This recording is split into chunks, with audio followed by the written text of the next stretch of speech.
hope you're all doing awesome today. Welcome to video 3 of the 6 Ghosts of Fear. Today's video is the fear of ill health.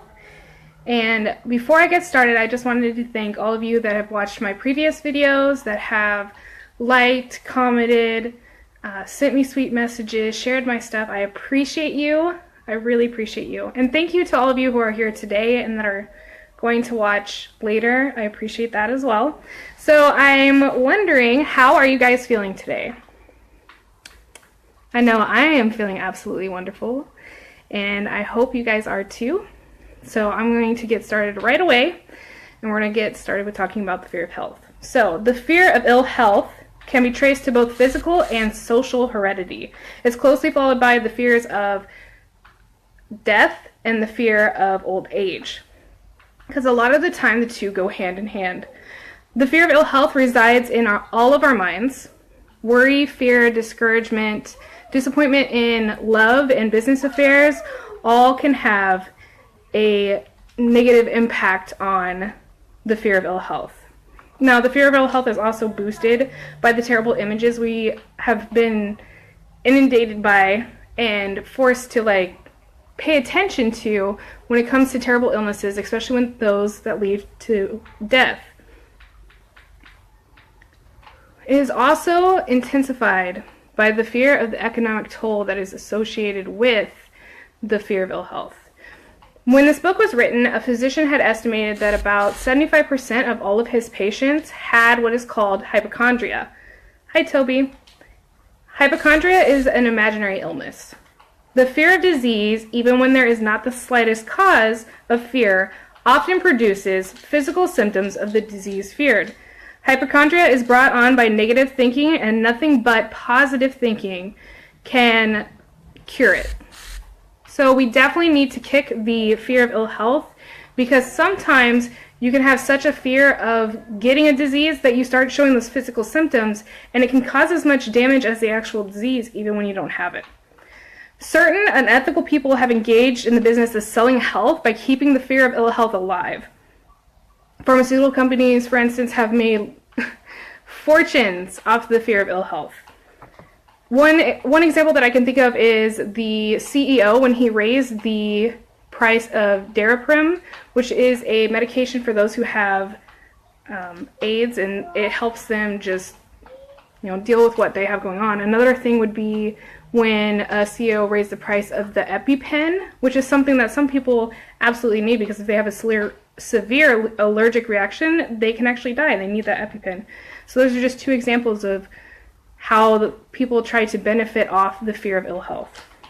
There is overwhelming evidence that disease sometimes begins in the form of a negative thought impulse, whether by us or others.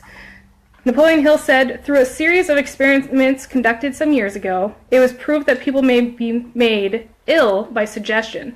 So what Napoleon Hill did to test this theory was to have 3 people visit a person. So the first person would go and say, "What ails you? You look terribly ill." And usually the first response from that person would be, "Oh, I don't know, I'm fine," just smile and laugh it off. So when the second person visited and asked a similar question, then the person that was being visited would say something along the lines of, "I don't know, but I'm kind of feeling a bit off today," or "I'm feeling a bit ill." By the time the third person would visit them, the person would say they were terribly ill. They would start describing symptoms they were having, and that's how he was able to prove that someone who was perfectly fine to begin with had suggestions given to them, and they were able to become ill. Now, the symptoms of fear of ill health are autosuggestion, hypochondria, exercise, susceptibility, self-coddling, and intemperance. So let's go ahead and just jump in and see what the signs of these symptoms are. Now, autosuggestion. Hi, Janessa. Hi, Toby. Hi, James. The habit of negative use of self-suggestion by looking for and expecting to find the symptoms of all kinds of diseases. Enjoying imaginary illnesses and speaking of it as if it's real. You might have the habit of trying fads and isms recommended by others as having therapeutic value. Talking to others of operations, accidents, and forms of illnesses.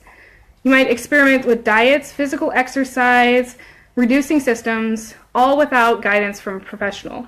Or you might try remedies, patent medicines, and quack remedies just because. A sign of hypochondria is the habit of talking of illness, concentrating the mind upon disease, and expecting its appearance until a nervous break occurs. Signs of exercise are poor physical activity, being overweight, or avoiding outdoor life.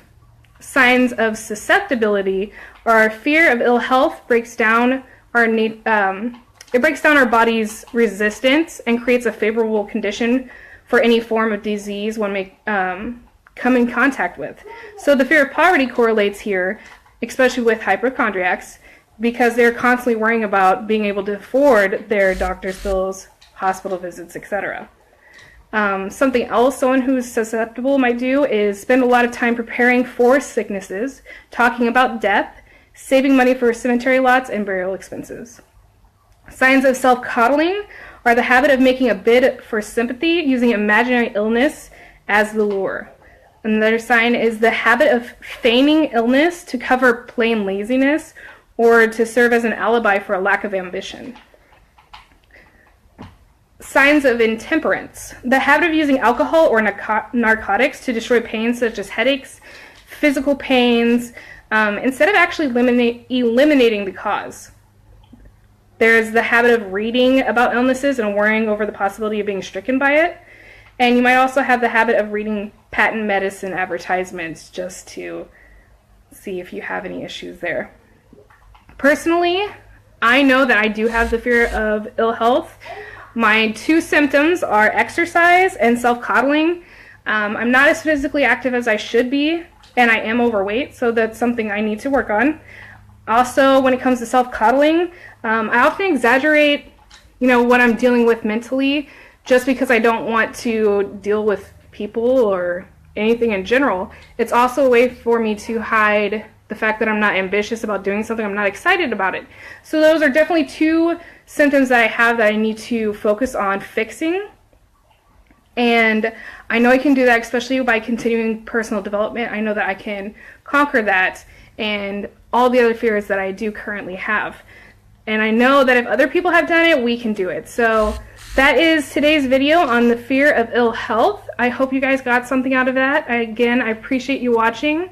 Tomorrow's video is going to be on the fear of loss of love. And that will be at 5 p.m. PST tomorrow. And I really hope to see you guys there. And I hope you have a wonderful day. Love ya.